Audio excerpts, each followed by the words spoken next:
Assalamualaikum warahmatullahi wabarakatuh. Shalom, Om Swastiastu, Namo Buddhaya, salam kebajikan.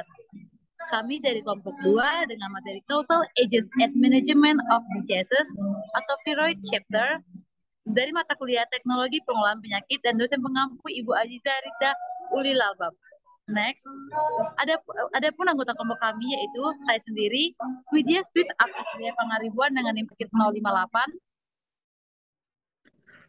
Saya Alim Nuruda dengan NIM 043. Saya Sisilia Maharani dengan NIM 059. Saya Firdaus dengan NIM akhir 060. Saya William Julio dengan NIM 085.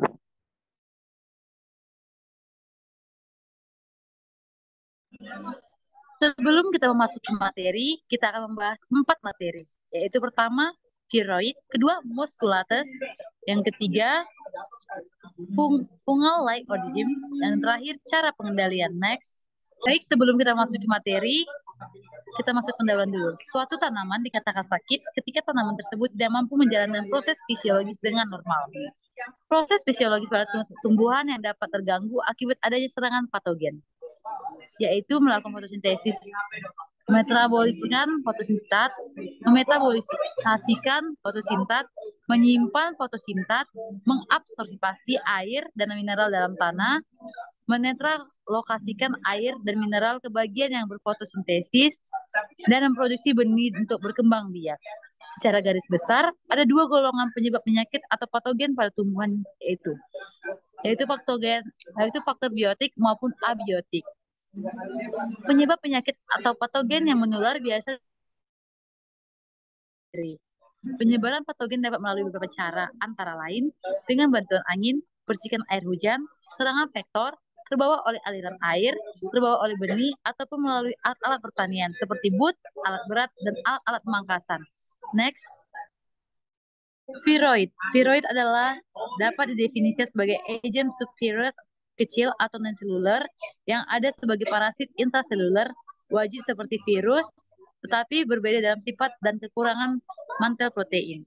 Viroid adalah patogen tumbuhan yang tersusun dari potongan pendek RNA yang berkomplementer, sirkuler, beruntai tunggal. Next. Sifat-sifat viroid. Yang pertama, agen infeksi terkecil. Yang kedua, RNA tertutup secara kovalen dan tidak dilapisi oleh subunit protein ataupun kapsid. Yang ketiga, RNA nuklir kecil. Yang keempat, beberapa sequence nukleotida viroid sama dengan diamati oleh transposon atau retrovirus. Yang kelima, viroid adalah partikel aseluler yang lebih kecil dibandingkan dengan virus.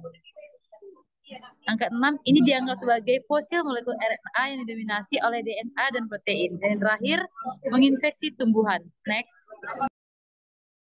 Contoh penyakit disebabkan oleh viroid itu sendiri dapat kita lihat di samping ini ada gambar. Menginfeksi tanaman kentang yang menyebabkan umbi kentang atau menjadi menggelendong atau spindle tubular diseases. Next.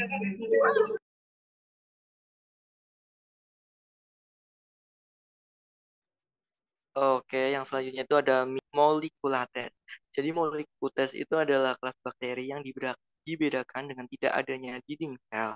Kata Molliculates itu berasal dari bahasa Latin yang dari mollis dan cutis. Salah satu mikroorganisme yang terdapat di kelas Molliculates itu yaitu ada Mycoplasma. Mycoplasma itu sebagai organisme terkecil dalam kelompok makhluk hidup secara taksonomi tidak tergolong bakteri ataupun virus. Mycoplasma berada pada hampir semua kehidupan baik pada tumbuhan maupun pada hewan sebagai koloni maupun bersifat patogen. Mycoplasma sangat pleomorfik merupakan prokariota yang tidak memiliki dinding sel. Namun, membran sel dari Mycoplasma ini mempunyai keunikan tersendiri karena mengandung sterol, di mana sterol ini tidak ditemui pada bakteri maupun virus yang lain. Next. Oke, jadi Mycoplasma itu berukuran sangat kecil ya, sekitar 150 sampai 250 nanometer dan memiliki membran yang mampu beregenerasi. Reproduksi Mycoplasma itu dapat dengan pertunasan, fragmentasi, dan atau pembelahan biner. Selnya itu berwarna gram negatif, sebagian besar membutuhkan media yang kompleks untuk pertumbuhannya dengan lingkungan tekanan osmotik yang tinggi yang mengelilinginya dan memelihara diri dengan menembus permukaan media padat dengan cara membentuk sifat khusus koloni berupa fried egg atau telur goreng mata sapi. Mikoplasma ini bersifat sangat saprofit, parasit, atau patogenik, dan patogen penyebab penyakit pada hewan, tumbuhan, dan telur jaringan. Oke, jadi ini ada bagian-bagian dari mikroplasma ya. Jadi ada lipoprotein, DNA, ribosom, RNA, dan metabolites. Next. Yang selanjutnya itu fungal-like organisme. Karotik karena inti sel penyusun tumbuh dilindungi oleh membran inti. Beberapa jenis klasifikasi protista antara lain yaitu yang mirip tumbuhan, protista mirip hewan, dan protista mirip jamur. Protista mirip jamur adalah porositas heterotrof yang memperoleh makanan dari organisme lain dengan cara menguraikan atau menelan makanannya. Porositas mirip jamur tidak dimasukkan dalam kelompok jamur sesungguhnya karena memiliki struktur tubuh, cara reproduksi, dan siklus hidup yang berbeda dari jamur yang sesungguhnya. Macam-macam protista mirip jamur dikelompokkan menjadi 3, yaitu filum, yaitu jamur lendir, plasmodial, jamur lendir seluler, dan jamur air. Next.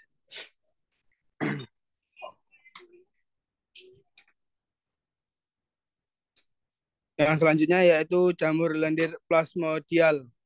Adalah kelompok jenis jamur lendir yang berwarna kuning karena memiliki pigmen berwarna kuning atau oranye.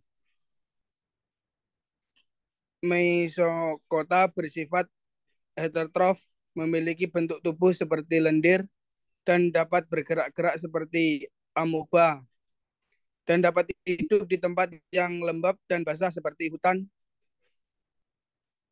atau sampah yang basah. Jamur ini dapat berproduksi 2 cara, yaitu generatif dan vegetatif. Contohnya yaitu mesokota antara lain Pesacerum polysehalum dan Dicotyledon. Yang keduanya berfungsi sebagai penguraian sampah organik serta pemakaian bakteri. Next.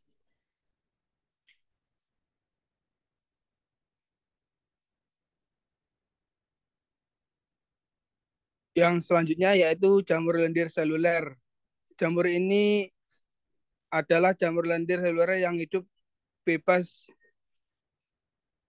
amoeboid yang berbentuk menyerupai amoeba serta memiliki inti bersekat. Jamur kelompok ini memiliki tahap fase makan yang berupa sel-sel hidup seluler, tetapi setelah makanannya habis, sel-sel tersebut membentuk agregat konolin dalam suatu unit habitat. Ini di tempat-tempat yang mengandung kotoran dari tumbuhan-tumbuhan yang sudah membusuk.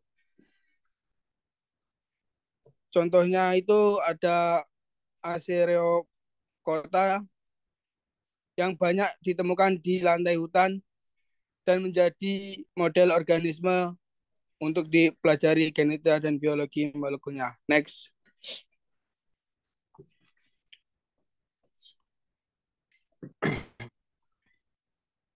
Yang terakhir yaitu ada jamur air. Jamur air disebut karena memang kebanyakan habitat dari spesies jamur air di air, tapi tidak semuanya hidup di air. Memiliki bentuk yang berbeda dari jamur lendir karena tubuhnya tersusun dari hifa yang tidak bersekat dan punya ciri utama yang dinding selnya terbuat dari selulosa. Habitat ini berada di dalam air, baik itu perairan tawar, kolam, danau, serta di tempat-tempat yang lembab. reproduksi dari jamur air itu dapat dilakukan dengan dua cara, yaitu secara aseksual dan seksual. Contoh dari jamur air antara lain saprogenia yang bersifat saprofit atau menyerap makanan pada hewan yang sudah mati, yang merupakan parasit tanaman kentang, serta Nyctoneat, yaitu parasit yang tanaman tembakau. Next. Baik, selanjutnya ada pengelolaan penyakit tanaman. Pengelolaan penyakit tanaman dapat dilakukan dengan beberapa cara, yaitu antara lain menggunakan peraturan, menggunakan kultur teknis, menggunakan tanaman tahan secara biologi, secara fisik, dan juga secara kimiawi. Pengelolaan penyakit dengan peraturan. Pengendalian dengan undang-undang atau peraturan pemerintah antara lain menggunakan program eradikasi, program karantina, dan juga sertifikasi benih. Eradikasi merupakan suatu program yang umumnya diterapkan pada areal pertanaman yang mendapat serangan berat dan tidak mungkin disembuhkan lagi. Seluruh areal pertanaman yang terserang berat bisa dibakar atau dimusnahkan dengan cara lain sehingga penyakit tidak dapat melanjutkan siklus hidupnya dan bahkan tidak mungkin menyebar. Selanjutnya, peraturan tentang karantina. Adapun peraturan tentang karantina antara lain Peraturan Menteri Pertanian Republik Indonesia Nomor 5 Tahun 2020 tentang pengawasan keamanan pangan segar asal tumbuhan dari negara Jepang terhadap kontaminasi zat radioaktif. Selanjutnya ada Peraturan Menteri Pertanian Republik Indonesia Nomor 13 Tahun 2021 tentang kelompok substansi dan subkelompok substansi pada kelompok jabatan fungsional unit pelaksana teknik lingkup Badan Karantina Pertanian. Selanjutnya, Peraturan Menteri Pertanian Republik Indonesia Nomor 6 Tahun 2022 yang merupakan perubahan kedua atas Peraturan Menteri Pertanian Nomor 43 Tahun 2012 tentang tindakan karantina tumbuhan untuk pemasukan sayur umbi lapis segar ke dalam wilayah negara Indonesia. Selanjutnya ada Peraturan Menteri Pertanian Republik Indonesia Nomor 16 Tahun 2022 yang merupakan perubahan kelima atas Peraturan Menteri Pertanian Nomor 94 Tahun 2011 tentang tempat pemasukan dan pengeluaran media pembawa penyakit hewan karantina dan organisme pengganggu tumbuhan karantina. Selanjutnya ada peraturan tentang sertifikasi, yaitu antara lain Peraturan Menteri Pertanian Republik Indonesia Nomor 56 Tahun 2015 yang menyinggung tentang produksi, sertifikasi, dan peredaran benih bina, tanaman pangan, dan tanaman hijauan pakan ternak. Selanjutnya ada Peraturan Menteri Lingkungan Hidup dan Kehutanan tentang organisasi dan tata kerja Balai Perbenihan Tanaman Hutan Nomor 11 Tahun 2016 Bab 1 Ayat 3 yang menyinggung tentang pelaksanaan sertifikasi sumber benih, mutu benih, dan juga bibit. Peraturan Menteri Pertanian Republik Indonesia Nomor 12 Tahun 2018 yang menyinggung tentang produksi, sertifikasi, dan peredaran benih tanaman. Dan yang terakhir, Peraturan Menteri Lingkungan Hidup dan Kehutanan tentang penyelenggaraan perbenihan tanaman hutan Nomor 3 Tahun 2020. Pengelolaan penyakit dengan kultur teknis, Chrysanthemum stone-viroid merupakan salah satu viroid yang menginfeksi tanaman krisan. Patogen ini jarang menimbulkan gejala yang jelas pada daun krisan tersebut. Tanaman krisan yang terserang biasanya menjadi kerdil dan lebih cepat berbunga. Presentasi gejala viroid semakin meningkat pada bibit yang sudah generasi lanjut. Hal ini mengakibatkan bunga potong yang layak dipasarkan makin berkurang. Bagi tanaman yang rentan lalu terserang, dilakukan pembersihan lahan dengan membuang seluruh tanaman terinfeksi dan mengganti dengan tanaman baru yang berasal dari tanaman tahan viroid. Pencegahan dapat dilakukan dengan menanam bibit tahan viroid, menjaga kebersihan alat-alat pertanian, serta pencegahan terhadap instruksi serangga vektor. Pengelolaan penyakit dengan tanaman tahan. Tanaman tahan merupakan tanaman dengan varietas yang memiliki kemampuan untuk menolak terhadap penyakit yang tidak dimiliki oleh tanaman lain yang sejenis pada tingkat serangan yang sama. Genetik dari patogen merupakan faktor internal pengendali perkembangan biotipe viroid. Apabila ditanam varietas krisan tahan terhadap satu biotipe secara terus-menerus, maka pada beberapa musim berikutnya viroid bisa membentuk biotipe baru yang mematahkan ketahanan varietas krisan tersebut. Salah satu varietas tahan dari tanaman krisan adalah krisan varietas Puspita Nusantara. Krisan varietas ini memiliki sifat toleran terhadap serangan Chrysanthemum stonefiroi yang umumnya dijumpai pada pertanaman krisan di Indonesia. Baiklah, yang selanjutnya yaitu pengelolaan penyakit dengan cara biologi. Penularan penyakit yang disebabkan oleh viroid ini pada tanaman dapat mempengaruhi keberadaan serangga ini. Kutu daun diketahui sebagai salah satu agen penular viroid dan menjadi faktor penyakit yang sangat potensial. Nah, oleh karena itu, pengendalian hama kutu daun berperan penting dalam mencegah serangan viroid pada tanaman. Pengendalian secara biologis dapat dilakukan melalui peningkatan predator serangga untuk mengendalikan populasi kutu daun.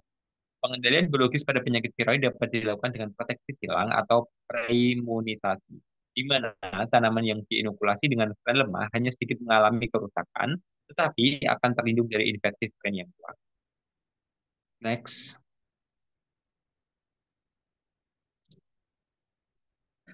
Selanjutnya yaitu pengendalian dengan cara kimiawi, yaitu menggunakan pestisida, misalnya insektisida yang digunakan jauh sebelum tanaman terserang untuk mencegah penyebaran viroid.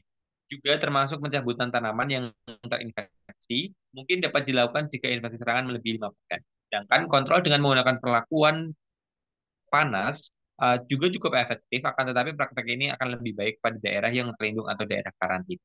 Dan yang terakhir adalah pengelolaan penyakit tanaman dengan cara fisik. Pengendalian viroid pada tanaman secara fisik dapat dilakukan dengan cara mengubah faktor lingkungan fisik seperti suhu, kelembapan, dan lain-lain sedemikian rupa sehingga dapat menimbulkan kematian dan juga penurunan populasi viroid. Nah, dasar pemikirannya adalah bahwa setiap organisme pengganggu tanaman atau OPT, khususnya viroid, mempunyai batas-batas toleran terhadap faktor-faktor fisik.